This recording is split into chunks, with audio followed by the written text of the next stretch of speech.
Welcome back to my channel. BA BCom BSc first semester open Ambedkar open university second language Hindi అండి.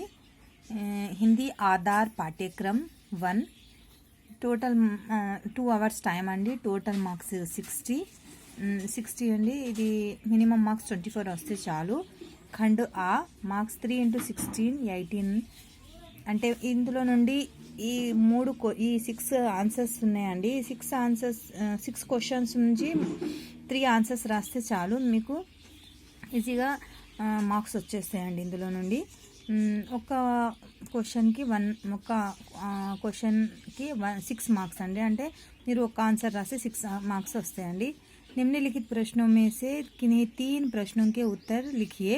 प्रत्येक प्रश्न का उत्तर लगभग 100 शब्दों में दीजिए.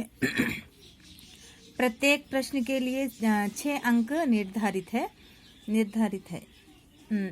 पहला प्रश्न फर्स्ट क्वेश्चन अंडी, भाषा क्या है, उसके कितने रूप है. सेकंड क्वेश्चन, व्यक्तित्पत्ति के दृष्टि से शब्द के कितने भेद होते हैं. उपसर्ग और प्रत्यय में क्या अंतर है. संज्ञा की परिभाषा दीजिए. वचन कितने भेद होते हैं. कारक चिन्ह क्या है. ఈ 6 క్వశ్చన్స్ ఉన్నాయి కదండి. ఈ 6 క్వశ్చన్స్ అయితే ఎనీ 3 రాస్తే మీకు ఈజీగా మార్క్స్ వచ్చేస్తాయండి, కవర్ చేయొచ్చు ఇందులో నుండి.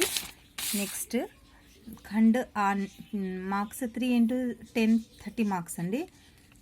इस खंड से सभी प्रश्नों के उत्तर लिखिए. प्रत्येक प्रश्न का उत्तर लगभग 150 शब्दों में दीजिए. प्रत्येक प्रश्न के लिए 10 अंक निर्धारित है. ఇందులో నుండి ఏదైనా ఒకటి आंसर रायालंडी. शब्द के परिभाषा दीजिए. शब्द भेद के प्रकारों पर प्रकाश डालिए अथवा अव्यय के भेदों को उदाहरण सहित लिखिए. ఈ 2 క్వశ్చన్స్ ఉంటాయి కదండి. ఇందులో నుండి ఏదోనో ఒకటి రాయొచ్చు. ఇది సేమ్ ఈ బిట్ ఇలానే రాయాలండి. ఇందులో నుంచి ఇదొకటి, ఇందులో నుంచి ఇదొకటి రాయాలండి. सर्वनाम क्या है, प्रयोग की दृष्टि से सर्वनाम के भेद बताइए. कारक के भेद उदाहरण समझाइए. लिंग की परिभाषा दीजिए एवं लिंग पहचानने में के लिए नियम बताइए. संज्ञा क्या है, संज्ञा के भेद से उदाहरण बताइए. खंड ए ఇందులో నుండి 1 into 12 అంటే 12 మార్క్స్ అండి. ఒక్క ఆన్సర్కి ఒక్క క్వశ్చన్ మీరు రాస్తే ఇందులో నుండి 2 క్వశ్చన్స్లలో మీరు ఒక్కటి రాశారనుకోండి, మీకు 12 మార్క్స్ ఈజీగా వచ్చేస్తాయండి. అందులో అంటే ఇది ఎస్ఐ క్వశ్చన్ అండి. छात्र मित्रों के अपने भाषा के व्याकरण व्यवस्था समझने के लिए आपके पाठ्यक्रम द्वारा कितना प्रयोजन मिला है. व्यवहारिक दृष्टि से इस प्रश्न का उत्तर लिखिए.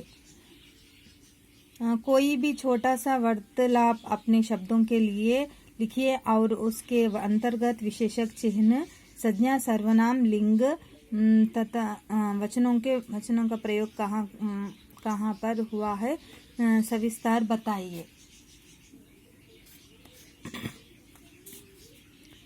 అర్థమైంది కదండి. మీకు ఈ 2 ఆన్సర్స్లను ఏదైనా ఒకటి మీరు రాశారనుకోండి, మీకు ఈజీగా ఇందులో నుండి ఎస్ఐ క్వశ్చన్ అండి. ఇది 30 లైన్స్కి మినిమం 25 లైన్స్ అయినా ఉండాలండి మినిమం. ఈ రెండిట్లో మీరు ఏదైనా ఒకటి రాస్తే మీకు ఈజీగా మార్క్స్ కవర్ కావచ్చు. ఇది తెలంగాణ సెకండ్ లాంగ్వేజ్ పేపర్ అండి. Open Ambedkar university paper. ఇది మీకు అవైలబుల్గా ఉంటుందని మీకు అందుబాటులో ఉంటుందని నేను పెట్టానండి. ఇది మార్చ్ 2020 రీసెంట్గా జరిగిన ఎగ్జామినేషన్ అండి ఇది. Thank you. Subscribe, share, like, share.